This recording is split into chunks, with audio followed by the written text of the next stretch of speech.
shared and screen share. Can you guys see? Yep. Yeah. Okay, and present. All right, so our region of focus was Southeast Asia. It is the 12th largest region on the planet in terms of population, and it is incredibly diverse both culturally and geographically. So to start off, in Southeast Asia, there are areas of incredibly dense urbanization and also areas of wide open landscapes that are sometimes used for agriculture.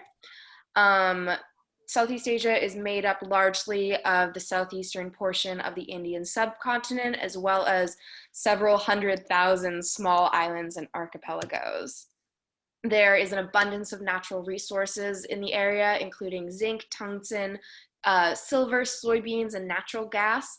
There is a very large skilled and unskilled labor force and a very young population, meaning that they're going to be coming up into the labor force in the next coming decade.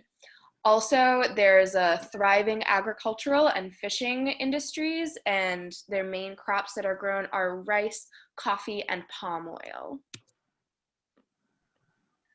So next we're going to talk about their economy. Their economy right now largely is based on tourism, but they're trying to change that to accommodate farming and their increase in industrialization. So many countries, like I just said, are leaving their development phase and leaving the developing country phase to begin their industrialization phase and take over for China and the Asian continent. And this is due to better technologies, better machinery, better communication devices and everything. And like I said, that they heavily relied on tourism as one of their main sources of their GDP, but they're going to be changing that as COVID has kind of put a damper on their tourism industry with travel restrictions. As they're becoming more industrialized, they hope to be sustainably growing as they increase their environmental friendliness of their business practices and try and decrease their emissions. This is just another chart that visualizes the change in their GDP. So as 2020 has come around, their GDP has definitely seen a drop off as tourism has been lacking this whole past year, and they want to substitute this by relying on more farming and, like I said, industrialization. So they currently struggle with inequality. Thailand is ranked 4th on the Gini index for which ranks inequality, and although the median income has increased, the number of millionaires has also increased. So the wealth is going to a smaller portion of people, although they looks like they're getting more income. They use a lot of free trade agreements in this area, as the nations are small area-wise, and they can easily transport goods.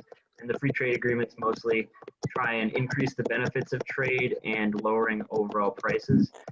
The barriers to trade that the free trade agreements hope to eliminate are both tariffs and hopefully some economic sanctions. For example, Myanmar, their genocide of Muslims has led to UN and NATO countries imposing economic sanctions on them, which makes it hard to trade with the entire region.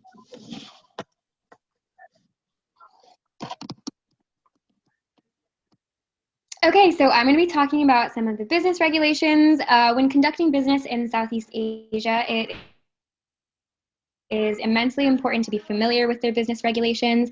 Many of the markets within this region, such as Cambodia and the Philippines, have restrictions on foreign direct investment.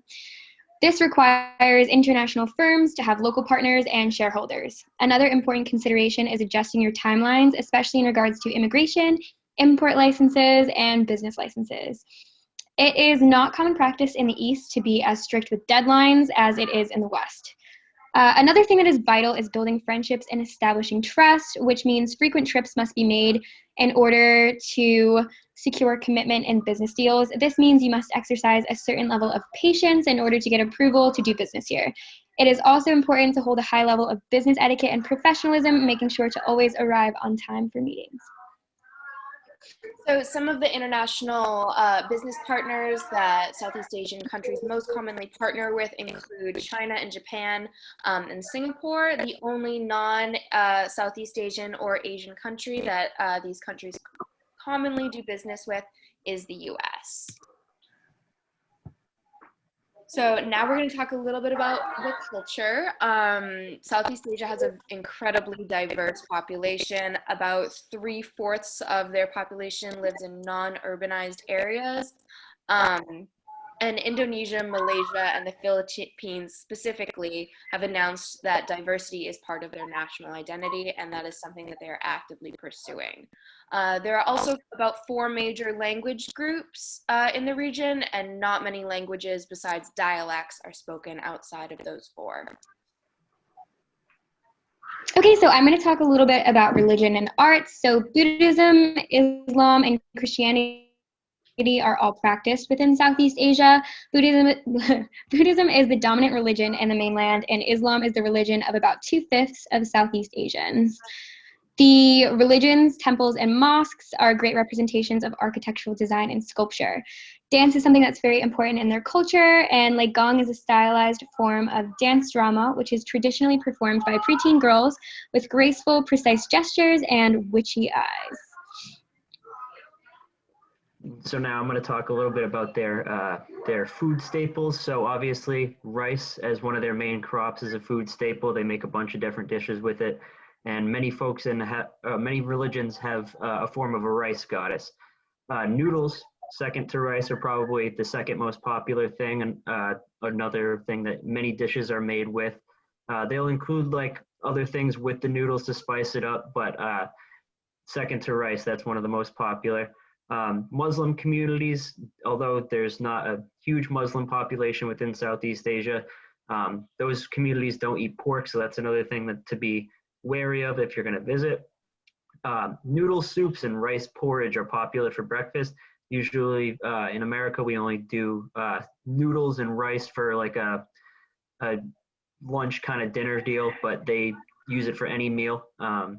And some interesting fruits of the region are mangosteens, rambutans, jackfruits, custard apples, star fruits, which are really good, and durian, a large spiky fruit that people either love or loathe. So that's it for our project.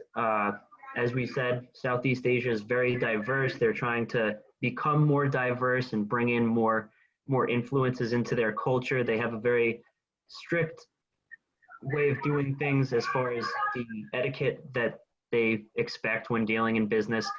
But as far as their overall culture, they are trying to diversify and be a little bit more lax as far as their business practices. And that's Southeast Asia. Thank you. Thank you, guys. Thank you.